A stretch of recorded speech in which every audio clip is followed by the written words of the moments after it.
For those of us that are just joining the webinar now, thank you again for being here. We're going to officially get started at 3:03 and 1 minute to allow time for folks to trickle in. And again, this is San Diego Community Power's Solar for Our Communities Request for Offers, or RFO webinar. Thank you for being here, and we'll get started in about 1 minute.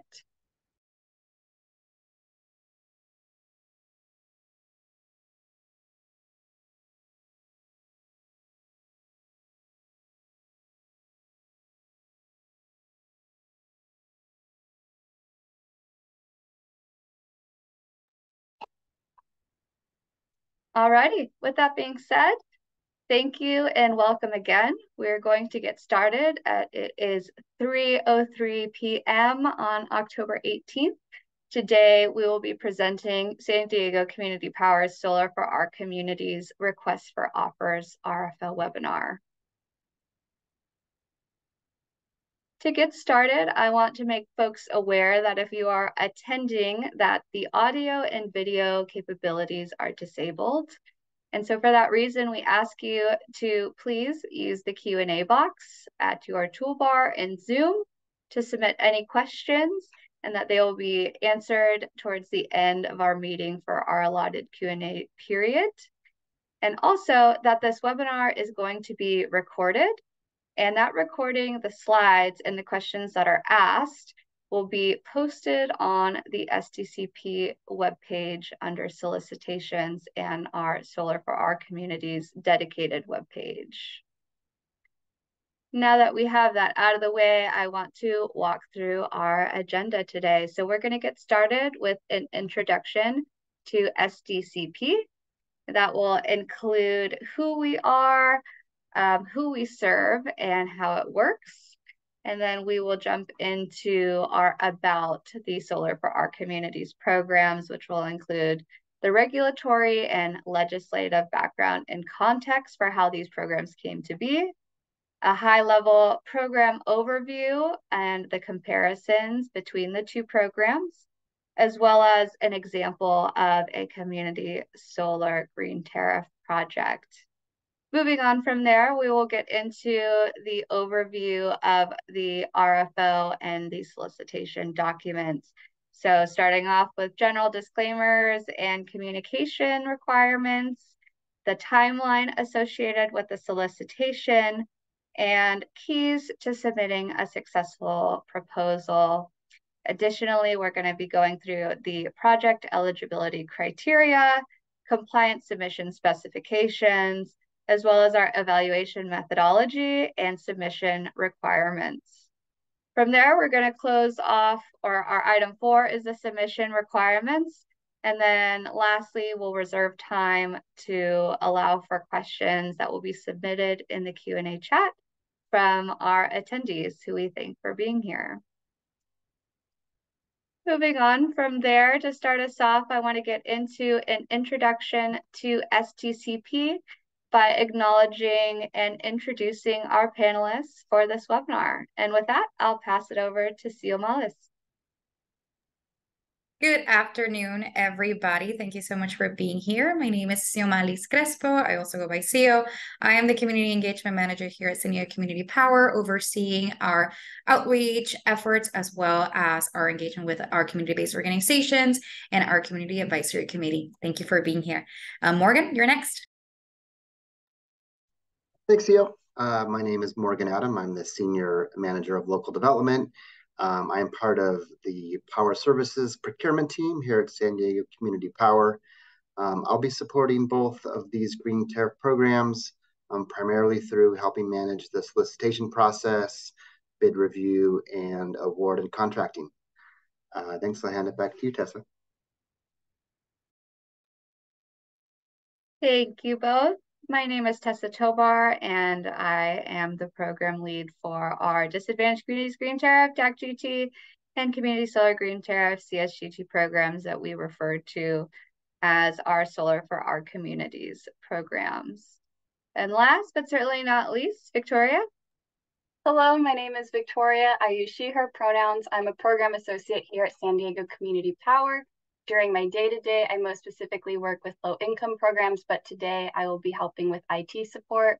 And at the end of our meeting, I will be moderating our questions and answers. So if you have any questions, you can put it in the Q&A box. And if any questions are duplicative, I'll be rewording them later. Thank you so much. And thank you all.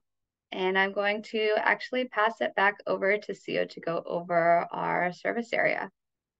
Yes. So to get us started, a little bit about San Diego Community Power, which is a not-for-profit public agency formed in 2019 that since February 2022 has provided reliable and affordable electricity to customers across the cities of San Diego, Chula Vista, Encinitas, La Mesa, and Imperial Beach.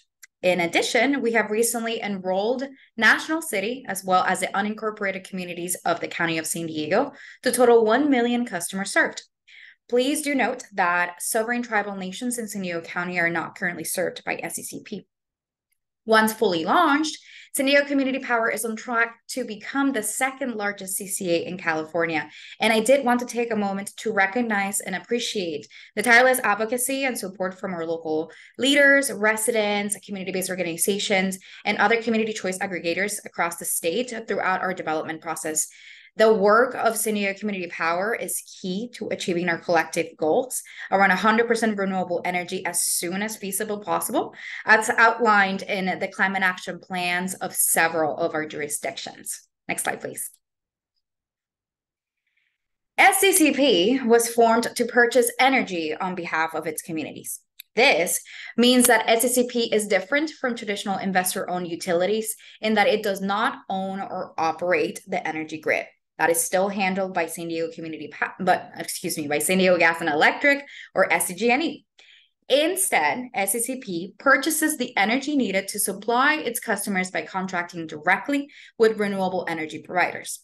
This, in turn, introduces competition or more local control into the energy market, allowing SCCP to negotiate for cleaner and more local energy at competitive rates and to reinvest revenues in community projects and programs.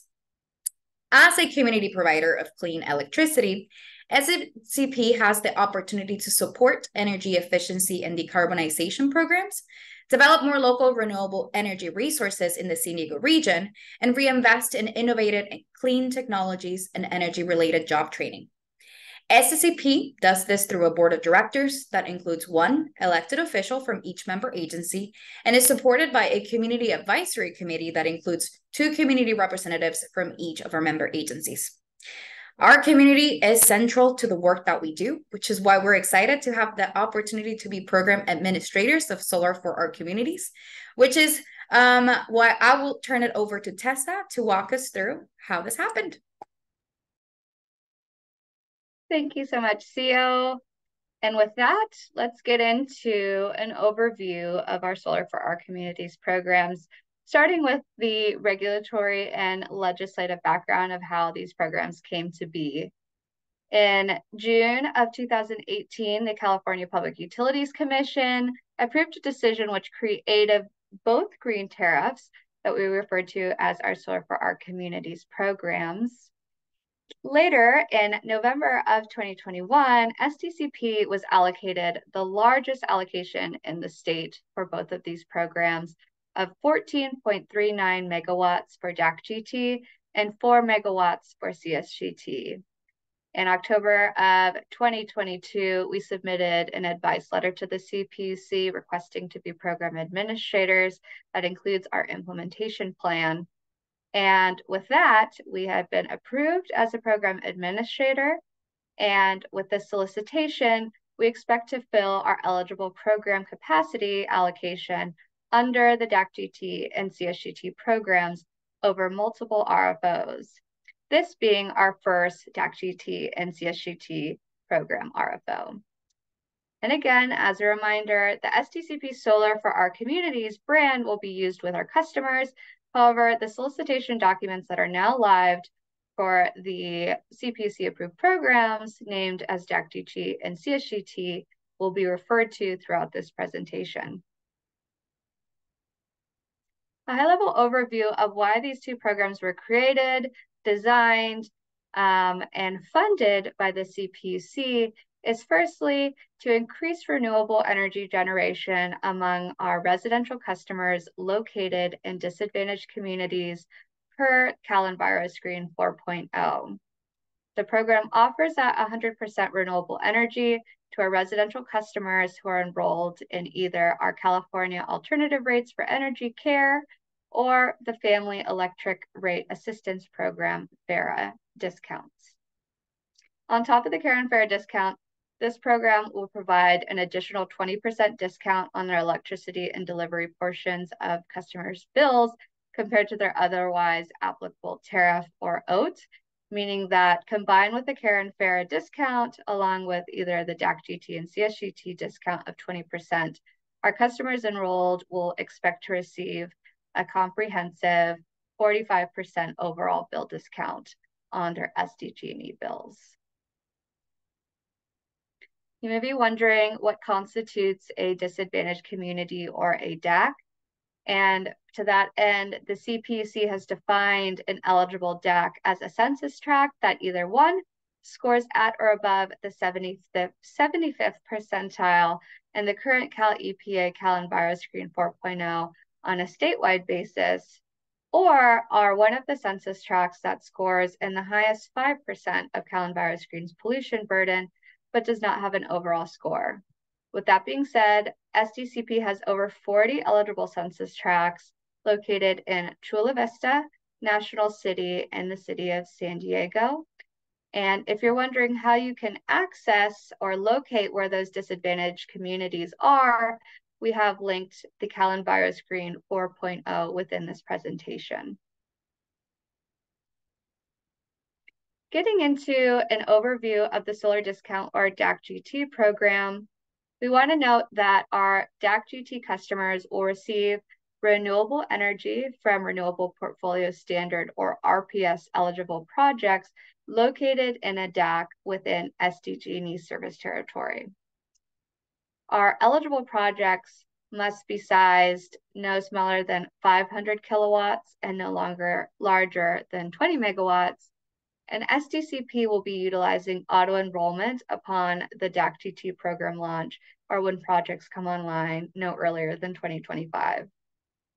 Again, those enrolled customers will receive 100% renewable energy at a 20% discount on their total electric bill.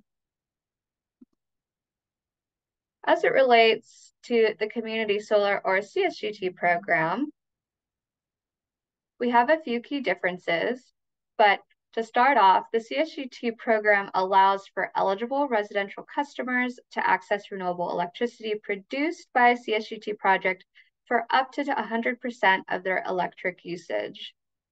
More specifically, our customers subscribe to a percentage of the CSGT project capacity based on their historical energy usage. Getting into the differences between DAC-GT and CSGT, for CSGT, the projects must be physically located within an eligible DAC and SDCP service territory as compared to the overall SDG&E service territory. And the projects also must be located within 5 miles of the benefiting customer census tracts. The maximum size of a CSGT project is 3.0, however, there is no minimum. An additional difference between DAC-GT and CSGT is that a CSGT project must have a community sponsor. And that community sponsor must be a nonprofit CBO, a local government entity, or a school that is intended to sponsor a CSGT project on behalf of its residents that will be served by the CSGT project.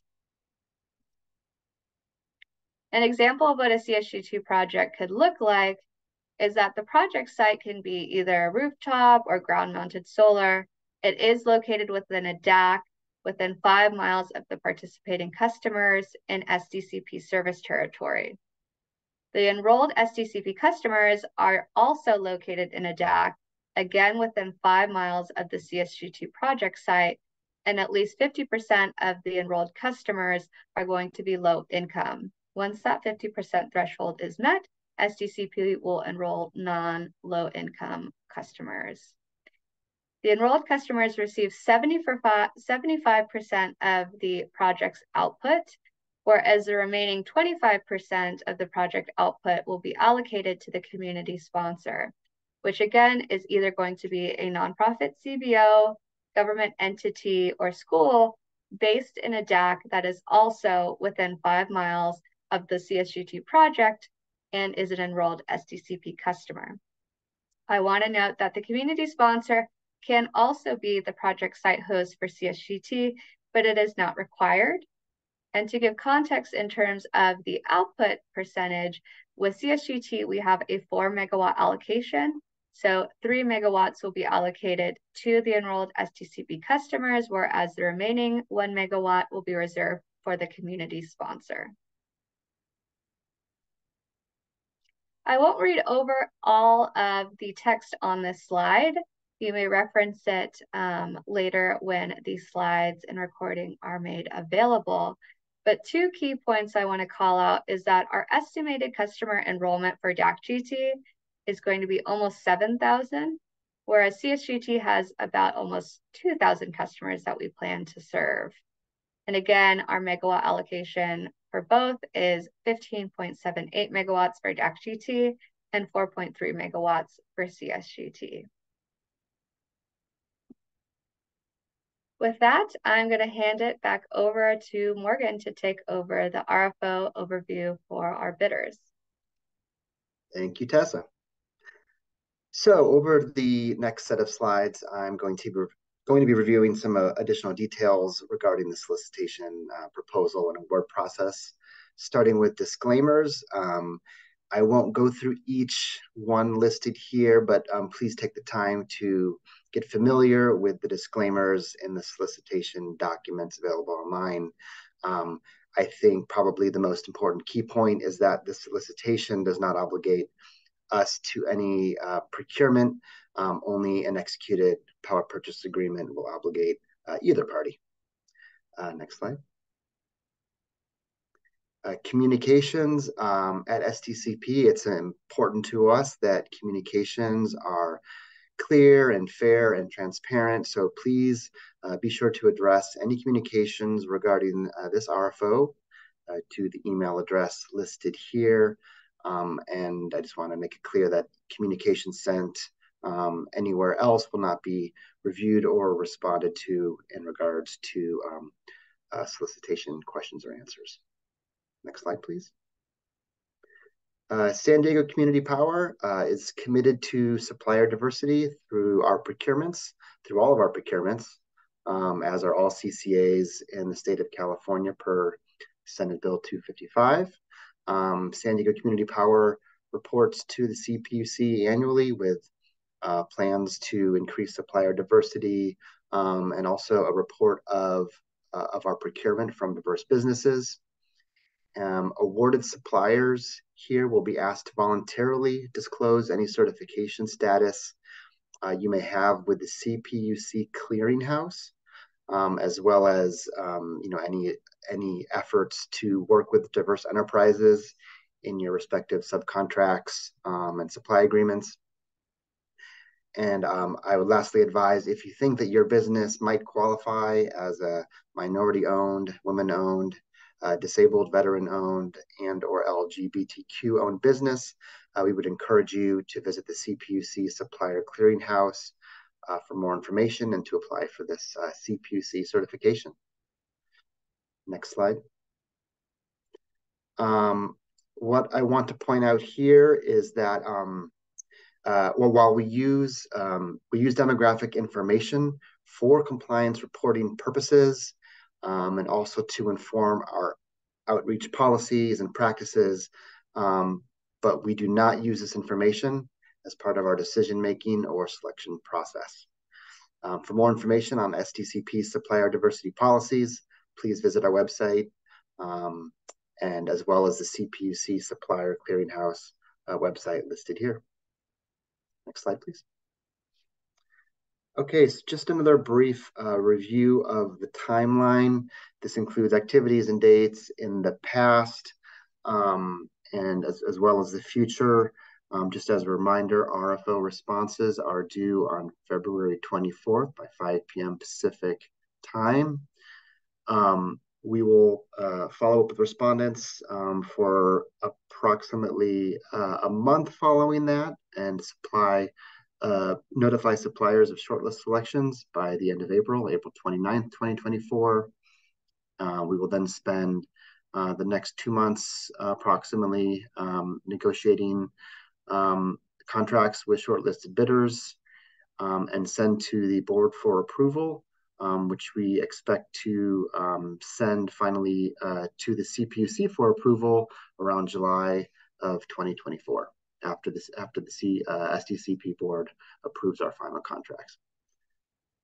Okay, keys to a successful proposal. So while there is no exact formula for a perfect proposal, we just wanted to point out some basic guidelines that will improve your proposals and also make it easier for us to review. I think most importantly and fundamentally, we want to encourage you all to be familiar with the program requirements, particularly the siting requirements, and to submit a complete and consistent proposal. Next slide, please. Okay, so to review some of the eligibility criteria for the two programs, and these are somewhat echoing what Tessa already referenced earlier, but to get into some additional detail, the project must be physically connected in to the SDG&E service territory and located within an eligible DAC. It must be a new renewable, solar renewable portfolio standard or RPS eligible front of the meter generating facility. So behind the meter projects or non-renewable technologies are not eligible. It must have an online date no sooner than 2025. The projects must be sized between 500 kilowatts and 20 megawatts. The project must have completed a phase 1 interconnection study or equivalent. And I want to clarify, that's not at the time of bid, but ultimately that'll be needed before an agreement is executed. The project must comply with the California Air Resource Board's Voluntary Renewable Electricity Program. The project must be E-certified, and it must qualify as a solar DAC pursuant to CPUC rulings. Next slide, please. Okay, so again, the CSGT, or Community Solar Green Tariff Program, includes all of the requirements of DAC-GT requirements, with the following additional requirements: that the project must be located within 5 miles of the DAC census tract of the subscribing SDCP customers. And it must include the letter of commitment from the community sponsor. And eligible projects, there's no minimum size for this program. The maximum size is 3 megawatts. Next slide, please. Okay, so just to talk through some of the compliance submission specifications. Price, we're looking for a fixed price with no escalators and no time of delivery variability in the price. Number of offers, just to summarize, this is to say that there should be one offer that's unique to a single facility with a single distinct price. If you're proposing multiple facilities, please submit them separately. And in addition to the base required offers, if there are alternative offers for anything that might not fit squarely in terms of the solicitation sort of pricing, please feel free to include it in the project narrative, but just know that it may not be considered until detailed negotiations are underway, if at all. For term, we require at least a 20-year term option, but shorter terms are available to submit as alternatives. With regards to scheduling coordinator, we do not have a strong preference, so please just make it clear in your proposal what you're offering. Next slide, please. Okay, ownership. Bidders should be owning the project assets. We are not procuring assets through the solicitation, just the output. The COD should be no earlier than 2025, and delivery day should be the beginning of the months. In terms of deliverability, we will consider energy-only offers, but full capacity deliverability status is preferable if available. We do have security deposit requirements in the amount of $90 per kW for development pre-COD, which drops down to $60 per kilowatt as a performance security applicable after commercial operation date. In terms of guaranteed production, it's 80% per year of the proposed production, but this is trued up over a 2-year period. So in other words, the guarantee is for 160% of the annual proposed production over a 2-year period. So each year averages to at least 80% of expected. Next slide, please. Okay, so now I wanted to go over some of the evaluation methodology again. So first and foremost, all projects have to meet the CPUC mandated eligibility requirements. There's really no getting around that. And then beyond that, SDCP will be using the same evaluation criteria that's applied to our other procurement solicitations. Those are outlined in the next slide, which I'll go through briefly in just a second. And they include both quantitative and qualitative factors. And I wanted to mention that offers are reviewed holistically by SDCP staff, as well as a contracts working group made up of SDCP executives and board members. Next slide, please. So the evaluation criteria for the proposals are generally divided into these 5 categories. Price being a quantitative assessment. It considers, the products being offered and the economic and regulatory compliance value for SDCP and our customers. The development score, which is, considers how mature the project is along its development timeline, as well as the experience and financials of the developer and management team, as well as any progress towards site control, permitting, interconnection, and financing. The third category is community benefits. It considers levels of community outreach and engagement and any other project benefits to the community. Workforce development is in consideration of whether the offer meets SDCP's inclusive and sustainable workforce policy. And that includes impacts to the local economy and workforce. So pertinent information in this category would be things like expected number of hires from local workforce and hours, as well as bidders' commitment to prevailing wage, and importantly, use of skilled labor and union labor. Environmental considerations, this category factors things such as impacts to land use, whether projects are located on previously developed land, and any environmental mitigation efforts that are anticipated through the project, things like that. Next slide, please. Okay, so let's talk through submission requirements for a bit. So these are some of the documents that should be part of your submission package. There's an offer form, which is an Excel spreadsheet. Please submit one for each distinct project. Supporting documents includes a financing plan. Please, provide a complete description of your financing capability and plan, as well as, importantly, any assumptions regarding pricing, things such as assumed tax credits, IRA bonuses, things like that, that are basically qualifiers to your price, are important to detail here. Please include 2 years of financial statements of both bidder or your financial guarantor. And then a clear org chart, including ownership structures in the form of a diagram, please. Next slide, please. Okay, interconnection documents. So to the extent that interconnection is already applied for, underway, please provide pertinent information or documentation. Um, we understand that projects, some projects may not have interconnections submitted yet. Please just provide a narrative clearly conveying the expected timeline, studies, process, and any foreseen risks.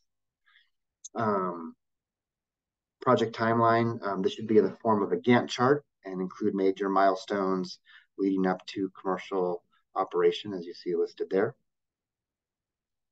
Next slide, please. Permitting, we don't expect that bidders will have permits in hand at time of solicitation, but please include a narrative describing your understanding of the permitting requirements for the project, both discretionary and ministerial. Please include a detailed site plan that shows the project location, nameplate specifications, APNs, that kind of information. In terms of a single line diagram, please be sure to include one that includes all the electrical specifications, including the point of interconnection. And then related to CSGT projects only, please be sure to include the sponsor letter of commitment. Next slide. I think I hand it back to you, Natessa. Thank you. Thanks so much, Morgan. Going through the requirements, as Morgan just mentioned, the need for a letter of commitment for a community solar or CSGT project. You may be wondering how to find a community sponsor. And with that, SDCP, with their permission of those potential community sponsors, whether it's a local government, a nonprofit CBO, or school, is posting the list of those organizations that responds to our sign-up form found on our Solar for Our Communities webpage, as illustrated below. And you may take that list and reach out to those eligible entities using the contact information listed on our webpage. I also want to note that we also have an additional call-out box on our Solar for Our Communities webpage, and this is for our developers on the line. And so to stay up to date, we ask that you register for our other project opportunities and updates.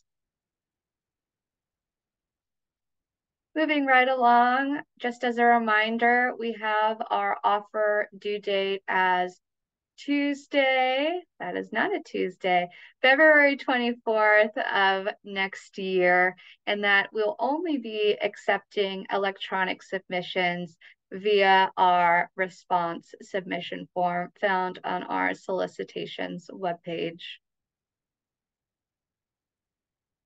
We've now entered the Q&A portion of our webinar.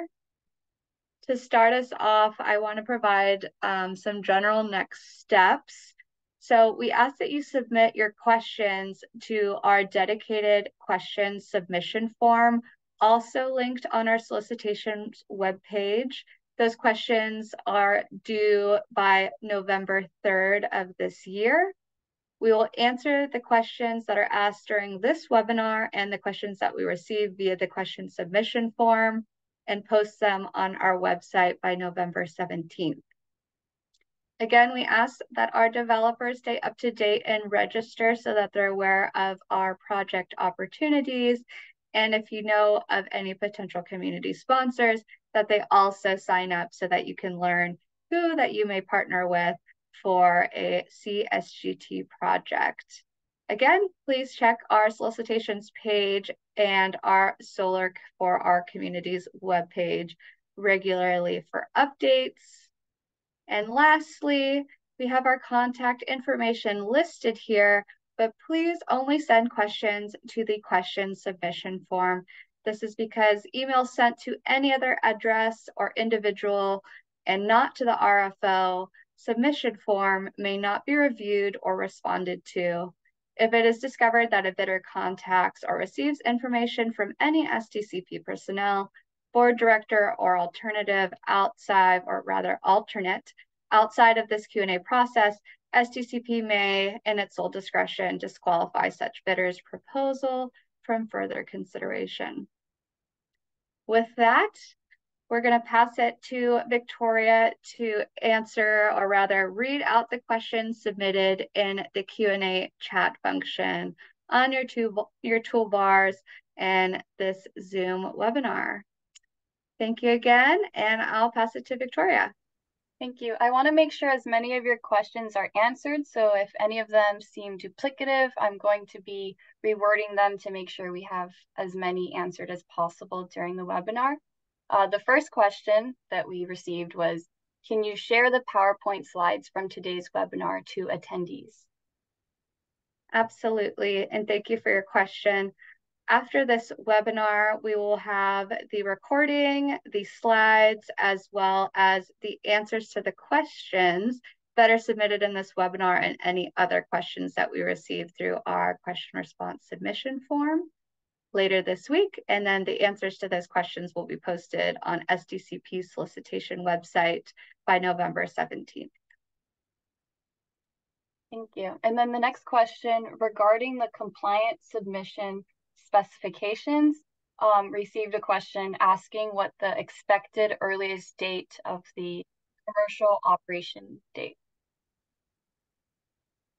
I'll pass that to Morgan. Thank you. Yeah, I think someone probably noticed a slight discrepancy in the deck. Any COD in 2025 is acceptable. As early as 2025, sorry. Yeah. Thank you. And then the next question, does SDCP have any information available for the maximum bid price and whether storage is allowed or required? Let me address, go ahead. Go ahead. So in terms of the pricing, I think we'll revert back in writing with more details regarding a maximum allowable price for the CPUC, just to ensure full clarity of my response. Tessa, did you want to address the question on storage? Yes, I'd be happy to. In regards to storage, that will not be one of the eligible additions to the PV or solar project.